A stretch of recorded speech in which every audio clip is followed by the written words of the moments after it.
No matter whether you're in US or in India, the challenges are the same. What's the opportunity cost of not having an automation system or an intelligence system that they can track?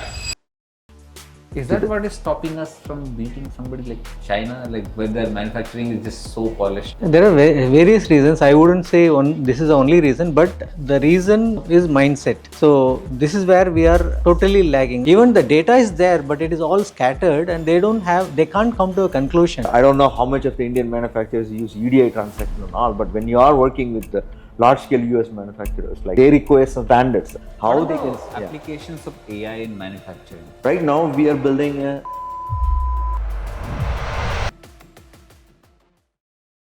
What is up, you beautiful people? I'm Jayant, head of product at UAbility, and in this video, I'll be speaking to two of the biggest minds in manufacturing. They are some of the most amazing consultants who consult manufacturing businesses, and in this video, we're going to learn the state of this industry. Where is this heading, and what are the constraints this industry is facing, and how are we solving it? What's the potential of a solution in such an industry? Okay. So without any further ado, let me welcome you to our guest.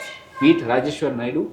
He himself is a manufacturer and a manufacturing consultant who has been, in the industry for 3 decades almost, and now he has started consulting manufacturers in India. Started with Goa, now in India. And also meet Shiva Punyam Morti. He is the founder and CEO of Signatech. They build custom solutions for different businesses, and one of the primary businesses that the consultant help with are manufacturing businesses, where they help them build custom dashboards, custom solutions to optimize their operations. So without any further ado, let's get into the video. Cool. So Rajeshwarji, I definitely introed you right now. Why don't you just tell us a little bit about yourself, what do you do, what is your journey like? Yeah, we are into manufacturing of industrial voltage stabilizers, which means that for factories and hospitals and such places it is used. It's a centralized voltage stabilizer for the entire project, and we are into this business for the past 28 years. This is our core business, and apart from that, we have just started helping other manufacturers who are into similar category, like basically small medium enterprises, and who have trouble on a daily basis. They have time problem, and they have inventory problem and operational, basically enhancing their operations. We help them. All right. Shiva? Thank you, Jayan. It was a great introduction. Nice to be part of this podcast with you. Hey, my name is Shiva Dakshinamurthy. I live in US, Wisconsin. I've been helping manufacture. I started my career as an IT consultant in a big enterprise. I was a consultant for Wipro, moved to US to work with medical device manufacturing, GM, car auto manufacturing, and then container board packaging, like paper manufacturing company. These are the large manufacturing enterprises. But with that experience, when I started my own company, Signatech, I wanted to help small and mid-sized manufacturers, because the large manufacturing enterprise, they have all the bells and whistles, right? They can pretty much invest on any IT infrastructure or any IT solution. But my goal was, how can I help with the experience which I gained working with GE and all large enterprise? How can I help small and mid-size? So that's how I started my company. It's been almost 14 years that I've been serving small and mid-sized manufacturer, especially in Wisconsin area, and with simple solutions that can solve bigger problems. Lovely. So what is it about this manufacturing industry that requires solutions like yours? So whoever wants to go. Yeah. So now, if you look at Indian scenario, in India, the government is fully promoting MSMEs. Like they are giving all kinds of benefits to the MSMEs.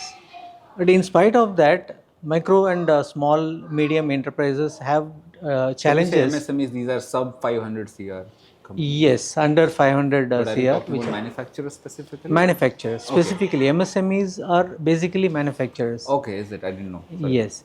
So, of course, post-COVID, the definition has been changed a little bit, only for the benefits to be reaching to the business people overall. But MSME department is meant for only manufacturing businesses. Okay.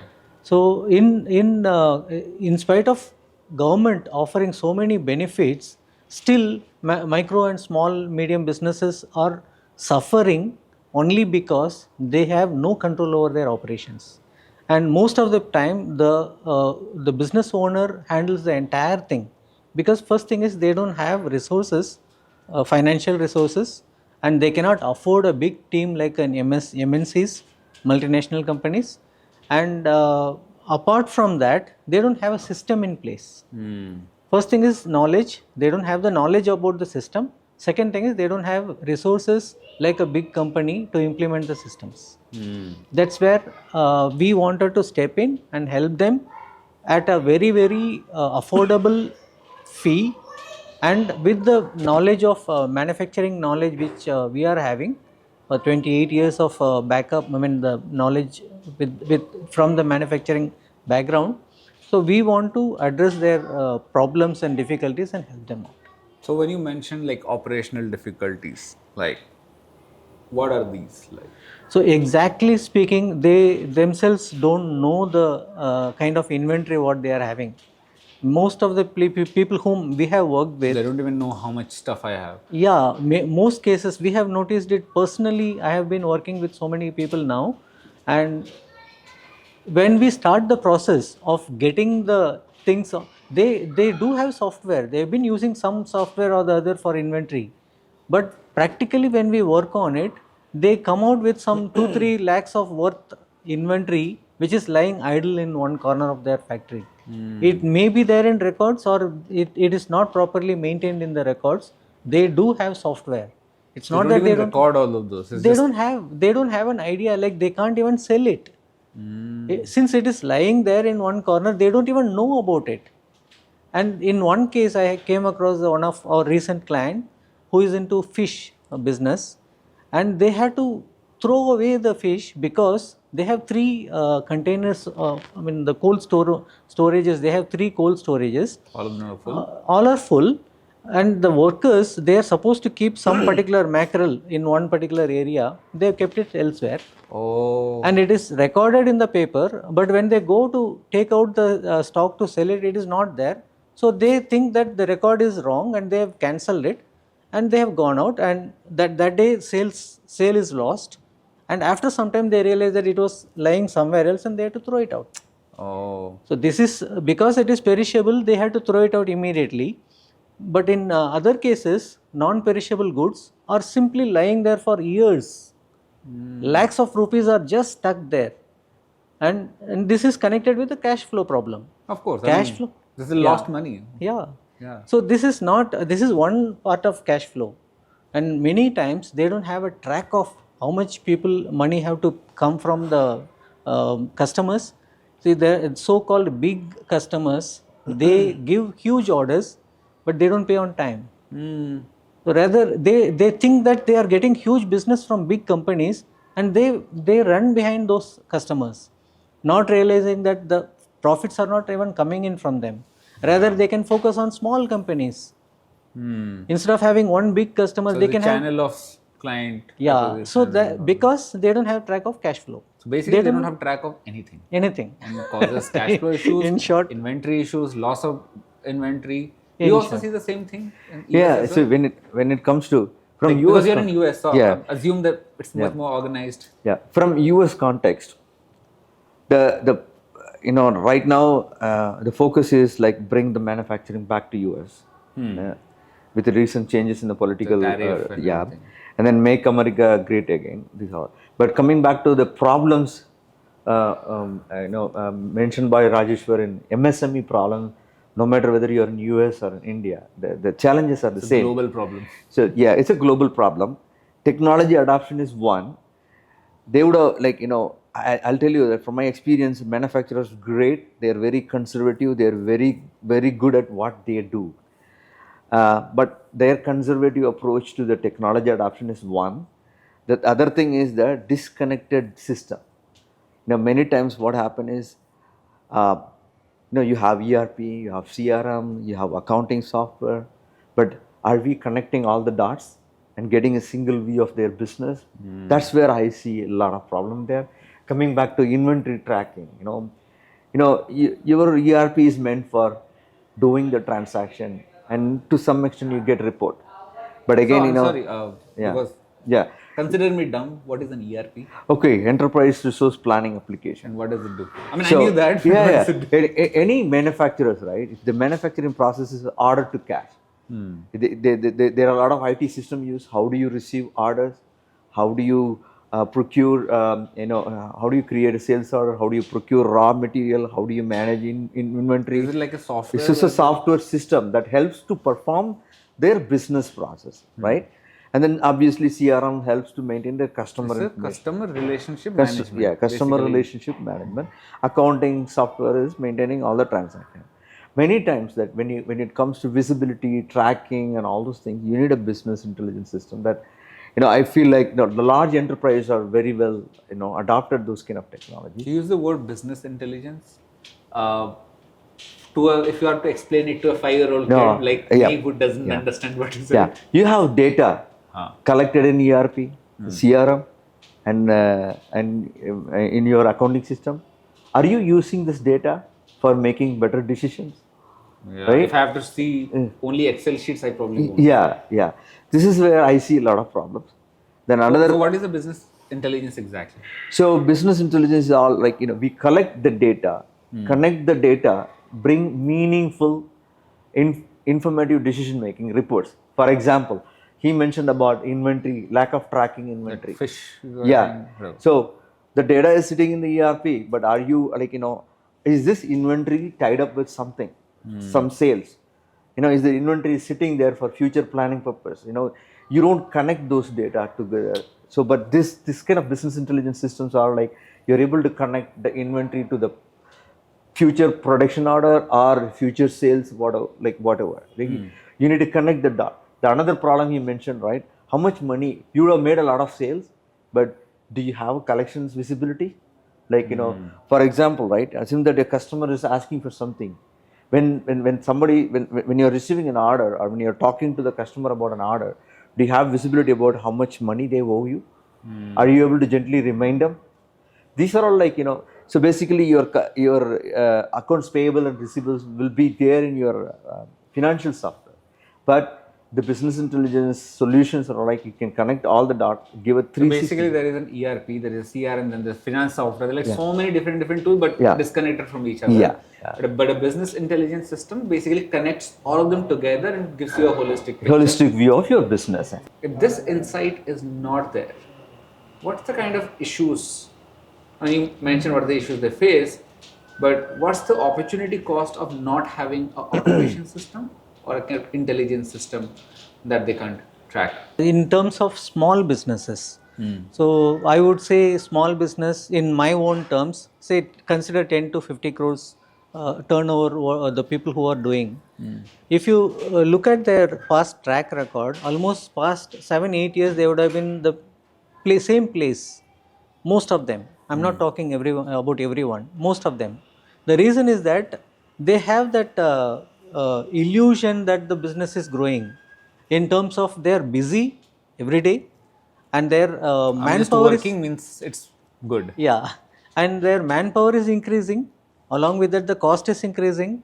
Compared to those increase of commitments, whether the profit has increased, they have no idea. Even sales figures also might have increased, but ultimately the bottom line, is it increasing? They don't have an idea at all, because they don't have data.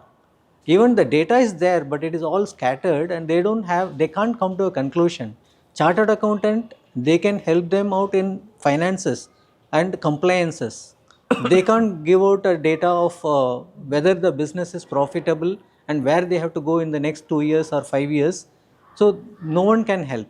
Business coaches definitely can help them in improving, putting the systems in place. But the thing is, where to collect the data, how to process it, how to come to a conclusion from the data. That is where the small business owners drastically fail. To be specific on that note, right? We have built some solutions for like production for planning. See, when you're doing a production planning, right? Assume that in 4 to 5 weeks you need to deliver something. There are 3-4 components added to it. The material requirement, labor availability, and then all the requirement for the product. So when you look at this, when you look at inventory separately, when you look at labor availability separately, when you look at the requirement separately, you will not get that visibility. Yeah, because so the planning has to be done. Yeah. So we like we build a solution in such a way that today, if you need to deliver something in 3 weeks, you look at right now backward planning. Are we on track? Do we have labor availability, raw material availability proactively? If it is not available, can we proactively raise purchase order? These kind of decision makings are kind of missing actually. Another bigger problem is that real time tracking of inventory, right? Sometimes you overstock, like in a modern, right now there are a lot of modern technology. Nobody want to stock the inventory, right?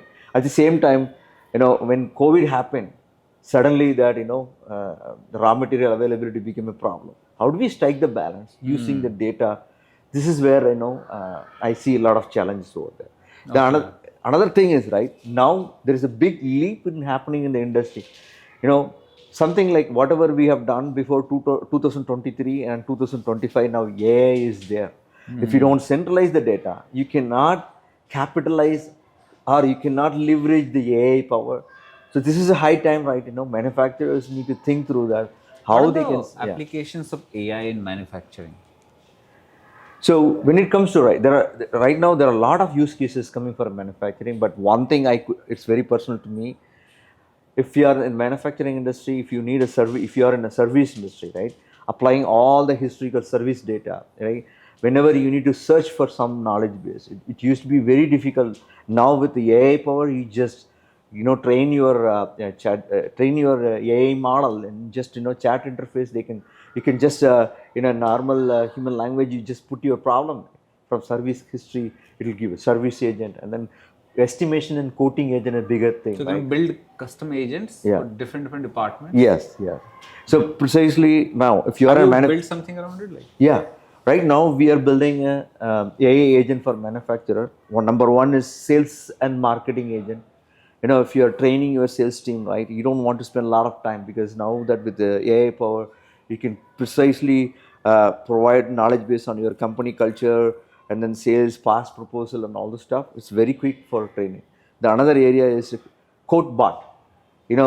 Many times, like many manufacturers, that estimation and quoting is a big problem, because your ERP will work from purchase order to cash, but when it comes to estimation and quote, every manufacturer have a secret sauce of their own estimation. But with the AI power, if you are able to put all the previous estimation, and then simply if you put RFQ, your codebot can generate optimized estimation. What is that for? Codebot. Codebot. This is something that we code chatbot. Yeah, basically. It's like a chatbot. We are building codebot using our agent in AI agent. These are the key areas we are working. Obviously, every aspect of manufacturing, if you are in the business of training or reading a lot of documents, then now that the AI powered agents can solve the problem very quickly. That's something that I'm very excited about. That's lovely. So Rajeshwar, tell us about you. How do you provide the solutions to manufacturers as a consultant manufacturer? Yeah, so we do not provide any product without understanding their challenges. Every business has got a challenge, and there is no doubt, and every business has got unique challenge. So I may be a servo voltage stabilizer manufacturer, and there is another manufacturer of similar product, but both of us will not share the similar challenges, because for me located in Goa, the challenge will be different. Someone located in Gurgaon, the challenge will be different. So we first understand the challenge of the manufacturer, and then we provide a customized solution. And we design, we only suggest them that you need this. So as a consultant, you refer a tool. Yes. And then they buy it, and you basically help them organize it. So what's your process look like? Let's say I'm a manufacturer. I come to you and you're like, okay, I'm burning out. Yes. Help me fix my problem. Yeah. How do you do it? So now this is a place where we got into UAbility, and see, we were providing anyway solutions before, but when it comes to understanding the customer's needs, there is a framework provided by UAbility. Thank you very much. We use that framework, and using that, it's so easy to get the information from What is that framework? I want you to Yeah. share it with our audience as well, so that like they know like how do you do it? Yeah, and yeah, everything. And yeah. I'm sure Shiva will also share this. Yeah. So the first thing is we set up an appointment through Zoom meeting, and in the Zoom meeting we totally focus on what are the challenges they are going through, and based on that we design a product which is going to be like a three-pillar product. I mean, the processes of three pillars. And the pillar one, we first understand their requirement, and our technical team as well as their technical team or their operational team. So work together under my guidance, and we first understand what is required for them. And in the first pillar is understanding their requirement and then creating a mock, the preliminary product, the version one of the product what they needed. So basically, based on their issues, you create like a custom plan of a custom or the MVP of a custom product. Yes. That or a system that they need to install. It can be as simple as okay, go take that software and Yes. we'll configure that software for you. And Yes, like that. yes. No, we don't take any software and configure it, and we prepare the complete system for them, the automated Okay, so program you have your own software. thing. Yeah, Okay. we prepare it for them, and then in the pillar 2, that is where the actual thing is getting ready for them.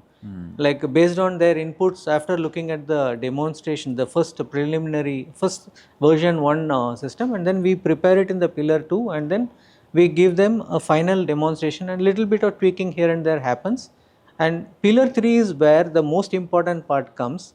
So, I can say that confidently, I can say that today in this world, at this point of time, every business has got some software or the other. And I can also confidently say that 80% of them have never been using it. Either never been using it or underusing it. Yeah. So that third pillar is the place where we make sure that the client starts Exactly. Like, using I've it. seen a lot of people they use Salesforce. It Yeah. has so many things, charge thousands of dollars, but then what you need? Oh, just field service module. That's it. But then a lot of I'm assuming that's one of the problems. Yes, yes. Right? Okay, so you ensure that they use Yeah. the right tool, the right module Yes. for the right. And use it for the 100%. Like use it 100%. Implementation is the place where most people fail it. And if required, we don't even mind going forward by extending even 1 month extra, but we make sure that they implement it. Got it. Once they implement it, then we either, if they wish, we continue supporting them with them. If not, we can hand over 100% to them and then work out. That's proper consulting. So Siva, since you develop these software that we're talking about, like customized to them, so how does that process look like? Yeah. So, see, typically, right, no matter what type of manufacturing they are, right, we have some top 10 problems that we are based on our experience, right. Number one, like I said, I always say that, right, you cannot hire an elephant to carry a cotton bag, right. So I look at, when it comes to small and mid-sized manufacturer, first I look at their investment. Obviously during my first discovery call, I understand their pain points, challenges, and all those things. Though I have a top 10 problems from the past, but I go through sincerely to understand what their problem, then map, and then I do the process mapping. Like we conduct a process mapping. So very similar to him, where we what happens in one. And then I understand their existing investment, because I don't want to throw a lot of softwares and tools out there. Like, doesn't make sense. So I try to see how much, what are the things they have invested. Like you mentioned, like Rajeshwar mentioned, are they even using all the things they have invested before even proposing anything? I'm asking one more. And then I narrow down, and many organizations, right, this comes under our digital transformation services, right. Many organizations would have invested on ERP and CRM, but they would not have transformed some of their business process using their existing ERP. Then we look at that from process mapping, right, whether that ERP is solving the problem, in terms of digitalizing the process. If it is not, then where we build a custom solution that will not that will bridge the gap between their So it existing. will not overhaul Yeah, the system, yeah, rather like yeah. sit on top of the existing Yeah, system. yeah. And then, for example, right, many manufacturers, right, they would not have a good estimation and a quoting process in implemented in ERP, but we build a custom software that will do the job. When then from quote onwards, it will integrate with ERP. So this is the kind of, now, this is just one example. So this is the approach pretty much we follow. Wow. Bottom line is, right, you need to understand their existing investment instead of throwing a lot of tools and Of course, technology. that doesn't make sense. It has to be a very strategic move when you're building like it, otherwise it just creates a lot of bloat. Yeah. Considering there are solutions like yours, there is a consulting solution, there is a software solution. Where do manufacturers go wrong, and why don't they like build this from, let's not day one, but at least while going? At what point they should do one, but what are the mistakes that they make that is causing these issues and all of this? First and foremost, I would say that the knowledge, one part is that knowledge, lack of knowledge, that they have something to implement, that itself some people are lacking still. And second thing is they don't have time. That's a major problem because they keep running all the day, in fact they don't have any personal life. Most of them they don't have any personal life. Alright. Their families suffer. Did this happen with you as well when you were? Used to happen long back, at least I would say 15 years before. But at least for the past 15 years I don't have such personal problems. Okay, because you automated your stuff. Yeah, of course. Nice. Shiva wanted to say something. So, in addition to what Rajeshwar mentioned, manufacturers wait. See, I have seen some of the manufacturing unit where they run their software in Windows 98. Even now? Even now, their thought process is, hey, everything is going good. Why do I want to touch the system? And let it break, then we will see. And that's the kind of mindset right now I have seen. But obviously now that like I said, like Rajeshwar said, that if the manufacturer are progressive, constantly looking at what's happening in the technology advancement, they are ahead of the game. But I do see some of the manufacturers waiting for things to break. Even in US? Even in US. That's I feel like this is like the kind we're delaying failure. That's it. Yeah. So it is running, let it run. We'll see when it break. At that time we will invest. But then what's the opportunity cost? What's like the estimated amount of dollars that they can lose by like not having the right systems? So in general, if we have to say, I would say they might be, I mean, I don't have statistics to say, but I'm just telling you overall estimation, they must be losing at least 25% growth every year, minimum. So let's say somebody who is at a 100 crore range, they're losing, they could be a 125 crore company. In 4 years, they could have doubled the business. But easily. Not 4 years, in 3 years, they could have doubled the company, Yeah. which they have been losing for past 15-20 years. Yeah. You can imagine. In the case of US, right, people cost is very high. Yeah. Okay, if they don't automate, they end up spending more money on people, and then post-COVID, everywhere across the world, people, you don't find the right talent, like skilled workers and all. Like at least that should be a trigger for more automation. Yeah. Basically, something can be automated. Remove the bloat. Basically, that's what is absolutely needed. Automation can be used for in the places like US, what you said, and in place like India, we don't have to even lay off people, not required.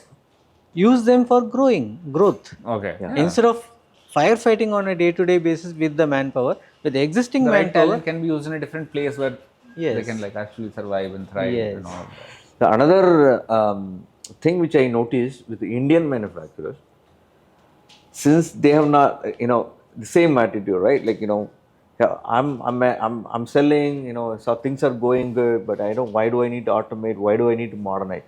But I have seen some of the manufacturers approach me when they need to export. It's all good as long as they are selling within India, everything goes good. But the moment they realize that they need to work with US manufacturer, then they need to follow some standards. And then they need to follow some process like EDI process.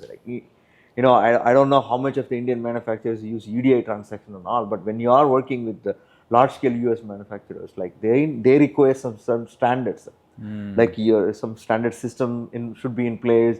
The transactions, the way you receive order, the way you receive shipment, the payment, everything should be like in a EDI transaction. Is that what is stopping us from beating somebody like China, like where their manufacturing is just so polished? Obviously, Rajeshwar, you have. I would say that is a different case altogether. Okay. I'm going somewhere else. Because it's a mindset. We are at One thing is, fifth. yeah, We're fifth largest manufacturers in the world, but then why are we fifth? there are various reasons. I wouldn't say this is the only reason, but the reason is mindset. So this is where we are totally lagging. Like recently, I came across one video about Korea, that there was one earthquake and the buildings no damage at all, because the mindset of the builders were not to compromise. But in India, if you consider there is the mindset problem of what to say, that proactive approach is not there in many cases. They wait for the problem to come and then they solve it. Yeah. Which is what delaying failure. Yeah. Yeah. Right. So, I mean, I get it. Not a problem. So, guys, thank you very much for your insights regarding this. What was the biggest reason why you joined UAbility? I joined UAbility in April 2024. Last year. Last year. Yes, April 2024. Almost 1 year now completed. I didn't realize it. Yeah. Yeah. So before that, to be very frank, I didn't have the structured method of serving the customer. Like we had solutions, we were helping people, but in my own way of doing it, it was not a systematic way of doing it. So today I can replicate it, I can multiply it, I can have more people coming in and simply taking over my system and doing it. So there is a structured method of doing it we have. And secondly, when we are addressing the client, when we are dealing with the client, and there is a structure provided by UAbility. Just lost. Sloshed. Okay. Obviously. But it took you a year to build all of this? Probably not. It should not have been taken. But I was busy with my own manufacturing business along with this automation. For me, it has taken a little longer. But usually, I've seen people implementing in 4 to 5 months time itself. Yeah. Probably Some people 6 months time. implement in 3, but it takes time depending on industry, niches. Yes. Everything as well. So, how's been your experience so far working with us? Absolutely. Otherwise, I would have not been sitting here. It's very simple fact. So, as I said, the way I have been doing my business. In fact, not only this automation business, even my existing old 28 years old business, I am restructuring now using Sloshed. Really? Yes. Oh, how is it helping you there? In fact, I have just started implementation. The thing is, like, I wanted to put everything in a proper structure so that my staff can handle it easily. My team can handle it easily. That's a good mindset. Shiva, I mean, let's know what's the biggest reason why you joined UAbility? So, UAbility is an amazing thing happened in our business side of it, right? It's almost 10 years. I've been building this company. All my business are organic. People who work with me in the past, like referrals, like customer who work with me. It's nicely growing. But when it comes to scalability, I just cannot depend on like my referral business. I need to build my sales team. I've been looking for a consulting firm, and then UAbility was referred by some of my close circle businessmen. We started with the UAbility in November 2024. My biggest challenge is that, how do I message? There are so many stories, success stories that we wanted to communicate. How do I message? How do I do marketing, targeted marketing? So ever since I started working with UAbility, especially their framework, and is helping me. I'm still, I'm at a stage 1 or stage 2, like, Yeah, I mean, building we my started getting marketing. small wins. Yeah, I think our first yeah, 50 odd leads have been yeah. generated. And we're like, So they're helping with my lead generation side of it, and then eventually I'm building a sales team with the help of UAbility. I'm excited to see what else they can. So far, the journey is so smooth. I'm impressed with the entire UAbility team, and I'm glad to be here talking with one of my UAbility coach here, Jayant. thank you very much. I Thank- must compliment one more thing also. The entire team. One first thing is very young blood. Yes, All are like 20s and 30s. At the most I've seen is 30s. Our Probably one or two. 35 is the highest, oldest. Yeah. So second thing I noticed is that there is no ego. Like all are humble and down to earth people. Whoever I met in UAbility.